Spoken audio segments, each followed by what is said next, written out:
You want to allocate money, there is another parameter on these people wanted to push on agriculture.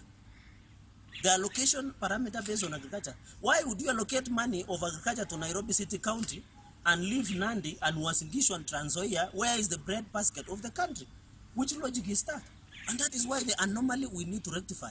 Why would you allocate more money of agriculture to Mombasa, which is the port, and it is a city, yet leave Uasin Gishu and Nandi and Trans Nzoia, where we should be giving more resources based on parameter of agriculture? Which logic is that? And that is why that travesty of justice against the populous counties must be rectified. We are ready as the senators. I have talked to senators from Laikipia, Senator Kinyua, Senator Susan Kiiga, senators across the board, Senator Amos Wako, Senator Fred Outa, my neighbor here, all senators across Rift and Nyanza and Eastern and Northeastern. They are in agreement that we need to allocate more funds, parameter of agriculture, to the North Rift counties. Even Elgeyo Marakwet. You remember Elgeyo Marakwet, the governor has always been requesting that he needs even to give back the county because there are not enough resources. Which other argument would you use? Why give the same money to Mandera County as Kiambu? And yet Kiambu has 2.5 million people. Mandera has 760 people. And Mandera, by the way, in Division of Revenue Bill, and listen to this very carefully, there is a word called drought mitigation of 300 million. They are normally allocated in every Division of Revenue Bill of 2020.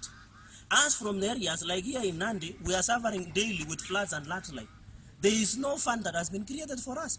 So when you discuss discrimination, don't discuss it for political expediency. Give Kenyans the facts are there. And therefore, in fact, I want to tell the Senate Majority Whip, any person who voted against the government position and who shall vote against the part government position, the way we were de-whipped, they must be de-whipped times 2.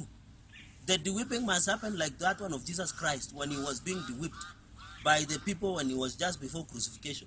So anybody who contravenes the government, they must be punished heavily because we can't have double standards.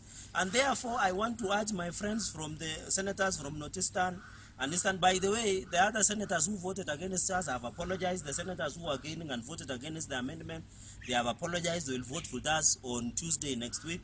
We are going to pass that motion. By the way, what is interesting, the people who are complaining about this motion are the same people who are selling handshake and BBI. And in the BBI, they are proposing 35% increment through devolution. So are they lying to Kenyans? Because if we allocate 35% through BBI, why should we need a motion? And therefore, that is some of the issues we need to address once and for all.